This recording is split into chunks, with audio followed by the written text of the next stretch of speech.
hit and I was sleeping all day, I was like, this is awesome. And then it kind of got rocky, and it was like the dark night of the soul when you have the flu, where like day 5 is kind of like, is it gone? Like what's happening? But my biggest symptom was fatigue, like, and sleeping. Like those were, I actually thought I had COVID, to be honest, because that's how COVID affected me. So I am fine. I didn't pop for flu again, so it's out of my system. And it was an interesting experience. I don't think I've ever had the flu before, to be honest.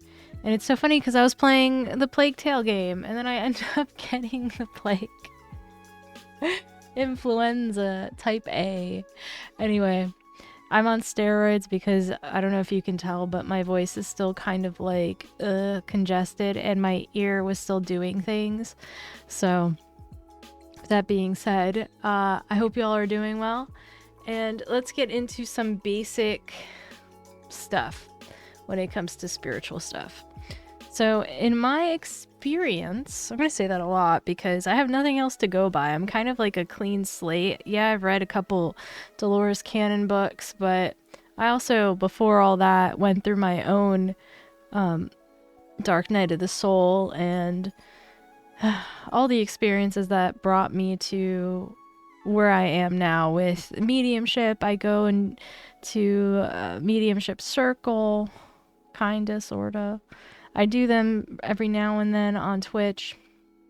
I haven't for a while. And then I like to do my channeling videos the most. I feel like that's where my heart is right now, is just doing that, because I can help more people than just like a couple people that come to stream, if that makes sense. So it's like that one video can help other people validate their experiences with somebody in spirit that they had a connection with, but they never met them.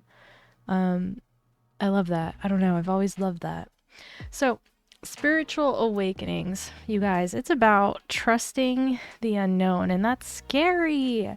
It's hard to trust in the unknown, but you gotta face your belief system. You have to face I think the hardest thing that people have an issue with is they have the fear of possession, or the fear that something's going to follow them, or that, they're going to have some sort of consequence waiting for them if they're called. Well, I'm going to break it down. Mediums, they're healers. They would work on the same wavelength as an energy healer, like Reiki. If you think about Reiki, Tai Chi, anything that deals with energy and the flow, right? So mediums are along the line of a healer. So you're helping somebody that does not have a voice, send you images, pictures, whatever you're comfortable with, and that helps bring out the message, right? So the spiritual awakening can happen, I think sometimes even before that. You might have clues. If you're a medium, you're going to have a little bit of sensitivity, and you're going to know. You're going to first be told that you're an empath and that you feel a lot of things, and people are going to be like, oh, you're just an empath, don't worry. But nobody ever tells the empath how to handle that, right?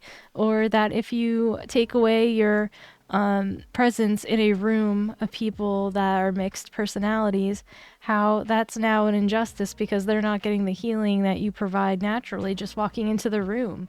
But because we are unbalanced empaths at that point, you're brand new, you're walking into the room and you're going, ugh, I can feel that they don't like me, or ugh, this feels weird, they're in a mood, or I can tell that there's negative vibes, whatever you tell yourself to make sure you don't go into that group. You do a slight disservice to helping all, right? So the balanced empath will have boundaries, which the spiritual awakening will test your boundaries. They will put you in these trials and tribulations almost, where you're going to test your ability to not take on the sorrow and pain of the people around you. So they're going to send you very hurt people and you're going to have to keep your head above water because you care about these people, but you don't want to take on their luggage, right? You don't want to take on this immense burden that they carry, but you want to help them, pat them on the back and say, there, like, you're gonna take a shower, you're gonna feel better. But that's the thing that I think people don't really address, is that the spiritual awakening happens when your nervous system is at rest. So this might happen when you finally have grown children, or you're able to not work a full-time job, you change your hours. There's some sort of like flex where your body is like, that's when I think the spiritual awakening is like, that's our calling, like they're ready. And I feel like the one thing you do have to say to yourself, or what like I even said to myself, is I was working like 8 to 4, 9 to 5, commuting. And I remember having this like introspection in that moment. And I was like, is this what my life is? Is it this for like 50 years? I retire and then I die? Like, what is that? What is life? And like, because I had already like gotten married, I've already got the job, the career going, and I finished like a bunch of little challenges, you know, and all of a sudden I'm like, what is there now? Like, what's next? Like, it's this until retirement? That's tits. So I remember asking myself, like, what else is there? And I felt like at that point, true story, I was on the unit because I worked in the hospital, and my phone dialed 911. Like, on its own, I saw it, and it had the thing 911 calling, and I was like, what? And I was like quickly trying to like, you know, end the call because I didn't do it. But I took that as a sign. I was like, oh man, like somebody is sending me like an SOS. So at that point, I had a break in my nervous system, because then I switched positions and I got promoted, and in a point where I could work from home. And once that happened, oh my God, everything else happened. It was like a catechism of like spiritual nuggets, like breadcrumbs. So this might happen to you. It may not. You know, everyone's journey is different, but all roads lead this to the same source. You know, you're going to get there one way or another if it's meant to happen. I also wanted to touch on something about it real quick. It has a lot of lulls. It has a lot of ebbs and flows. I think that's also part of the lesson with really stepping into your self, into your mind, body, and soul journey, is that there is a point where sometimes you have to rest. Sometimes you have to sleep, and you have to calm your nervous system, almost in like part of practice. Because look at even like recent for me, like I did 2 channelings and then I was done. I was done, and I was like turned off. I didn't even dream, I'll be honest. I didn't even have like any dreams while I was sick. And if I did, it was like bits and pieces of like The Witcher that I was watching. So it was a little violent. And I knew, because it was like literally what I watched. So the next thing I wanted to address too, does it really happen for everybody? It all depends. We all have the ability to connect, but it really is up to the soul and what the soul wants to do, and if that's part of the plan. Because you might have a incarnate life here on earth where you're just meant to work 9 to 5 and not really touch into spiritual things. Maybe you like meditate, you do yoga, but it's very superficial, like on the top layer of it, right? The subcutaneous level, where maybe you even go to church and you follow a faith, and that's kind of like it. You don't think too much about it. Other people go right into it. Like when they meditate, they go right into it.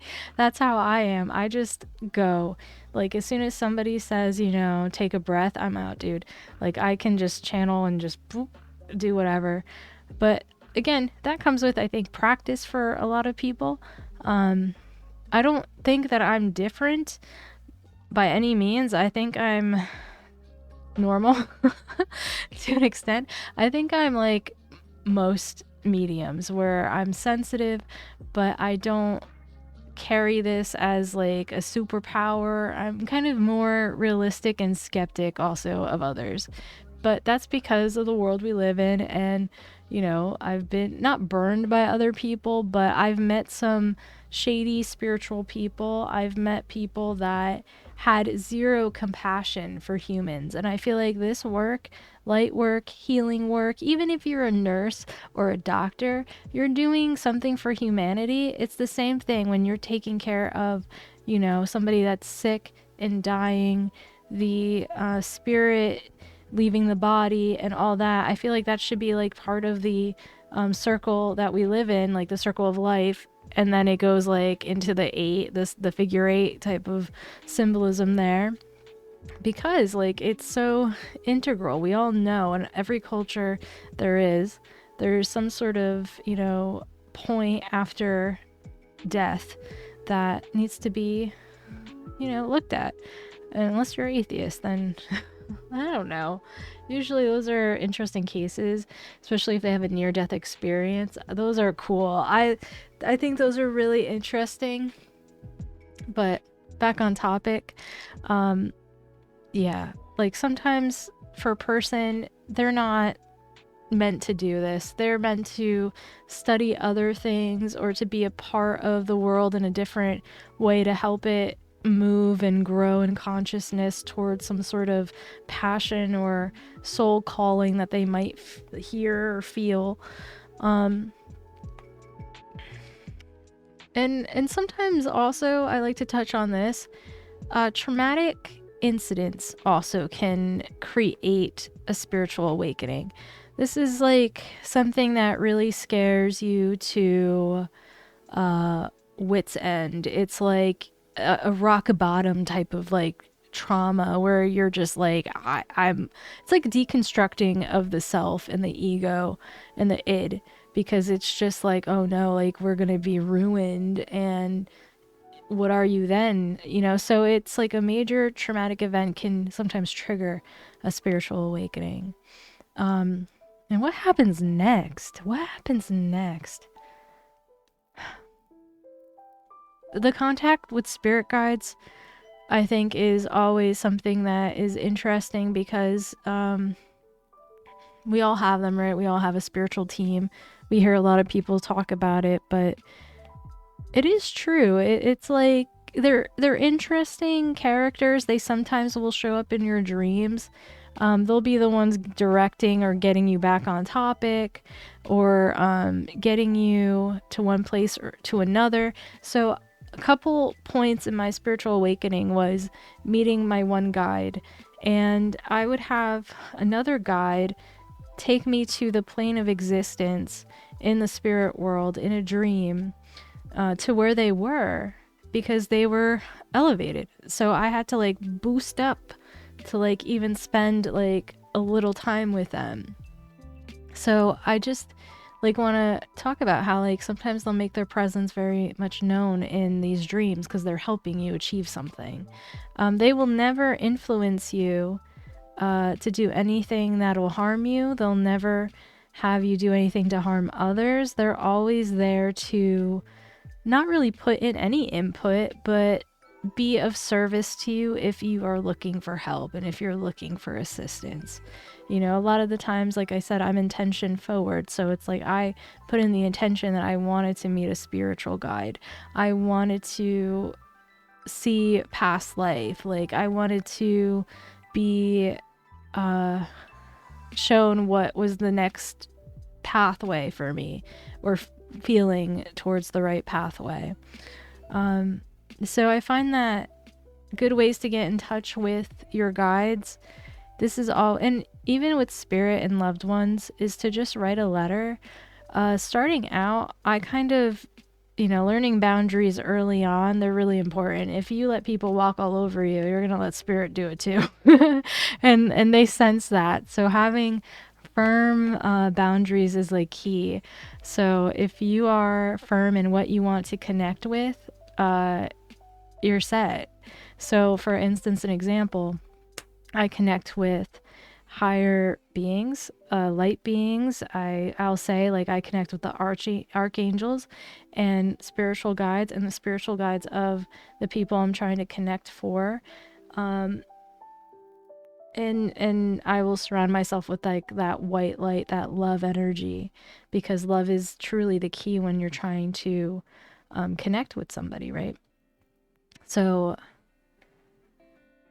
I wanted to talk about this too. There's different mediums for different frequencies, just like there's different colors and different wavelengths of light and all that. So what do I mean by that? There are some mediums that are really good with connecting with spirits that may not, or people, let's just call them people. And sometimes they're not people, they haven't incarnated. Energy. What's another word? Energy. Sometimes they connect with energy that might be heavier, and that's because they're emotionally upset, they're confused, they're battling with uncertainty, and they don't know where they are. So some mediums are gifted in that area, and they're able to counsel and guide these spirits to the light. You have other energies that, or other people that are just mediums that can connect to whoever, doesn't matter the frequency. And like I said, I feel like for me, I always connect with these energies that are very, I don't know, they have big messages and they're known. It's like, I wouldn't say it's easier, it's unique. But I am still decent at connecting with like one-on-one with people and their like loved ones that aren't very known too. I'll just put that out there. Ugh.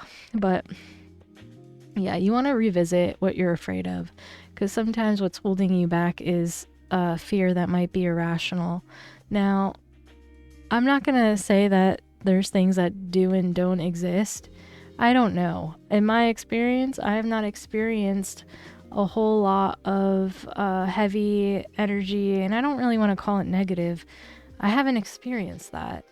I also don't go pursuing, and I don't go knocking on doors that, you know, I don't have permission to knock on, right? So I try to always go by, like, if I'm feeling led to connect to a spirit, that's when I'll do like the channeling video. And I don't know, something about, like, if you saw the recent video I had where I was connecting with Joan of Arc and Saint Catherine, it was interesting because I felt led to investigate that. Like, it just felt like they were giving me like breadcrumbs, like, here, you need to do this, you need to see that you can do this, that you can connect to these energies no matter like where they lived. So it is about like experiencing it yourself and trusting it. You have to trust it, because the moment you doubt, you break the connection.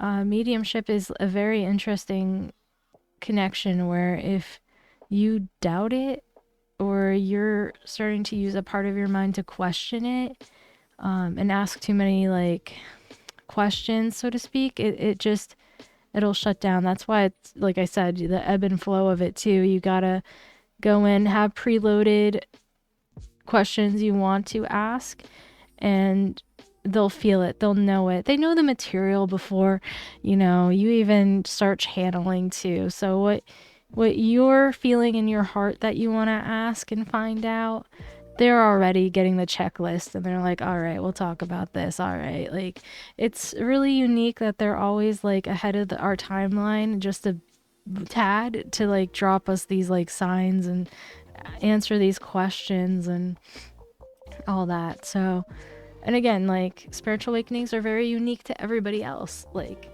it's like a fingerprint, a spiritual fingerprint, when you have your awakening, because you'll feel like you're going crazy. You'll have a dark night of the soul where you feel like you hit rock bottom sometimes.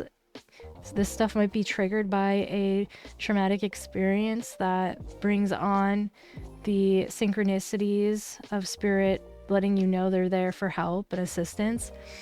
And I guess the biggest takeaway too about this is that the spirit world, the universe, they respond to your frequency. There's no morals. And once you know that, I feel like it gets easier, because that's why you can then rationalize why the world operates the way that it does. It's because it's based on intensity of frequency and of the person and energies feeling, you know? And if you are an empath, you understand the language of spirit is emotion. It's that frequency. So if you're a very emotional person, like, hey, you know, try just looking up a old 1950s celebrity or something, or movie star, and see what you get. We did that experiment on stream with me, and it was the man that played in Gone with the Wind. I forget the guy's name. I didn't know nothing about him. I still don't. I don't even know his name. And I was able to write down some imprints, some messages, and things that he wanted to discuss. And after we looked them up, and it was just right on. And it was such a, you know, drop of a dime like thing, like, hey, let's try it. Like, and I think when you're around people that are like just as interested in let's try it, let's see what happens, but let's do it in a right way. Like, you know, obviously, like, you know, I asked my guides if they would help, and they were like, yeah, and my ear is humming now. So the ear humming in this instance, I think it's funny because it just happened. Like, since I took the medicine, it wasn't happening, and it just stopped. I don't go by it normally, and I still don't want to, but I just think it's funny and ironic.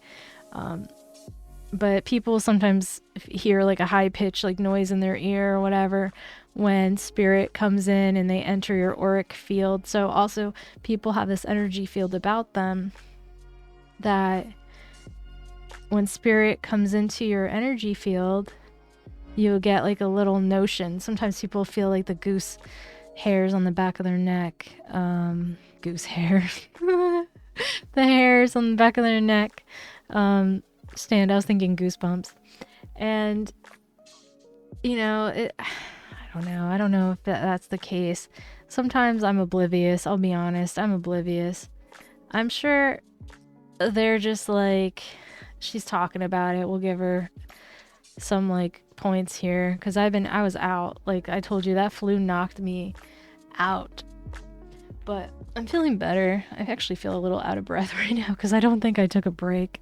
But also, I want to go back to boundaries just real quick. I just want to talk about that because you're going to learn a lot of things on your spiritual awakening. And one of the things you're going to learn is that you don't have to step in every puddle that somebody lays before you. When somebody tells you their bad day or what terrible things have happened to them, you don't have to dance in that puddle and absorb it. You know, and it can be taken as being insensitive. It can be taken as, you know, dismissive, but that's from the hurt perspective. In actuality, you're protecting yourself and your boundaries. So I just want to drill that down, that, you know, when people receive that the wrong way, they're coming from an unhealed viewpoint of it, because they're experiencing pain and suffering, and they're looking for more from you than what you can offer. So you'll learn all these little things. I think I'll do a part 2 eventually, because there's probably I'll re-listen and go, oh yeah, and write down the things. I think that's a good idea, because I was a little all over the place, but I'm authentically me. I don't ever freaking edit this stuff, so I try to do one clean shot if I don't say anything crazy. And I hope you like it. I hope some things make sense. If they don't, let me know, and we'll talk about it. But this is Jess. This was on spiritual awakenings and mediumship stuff. All right, I think I'm gonna go take a nap. Night, night. Bye, guys.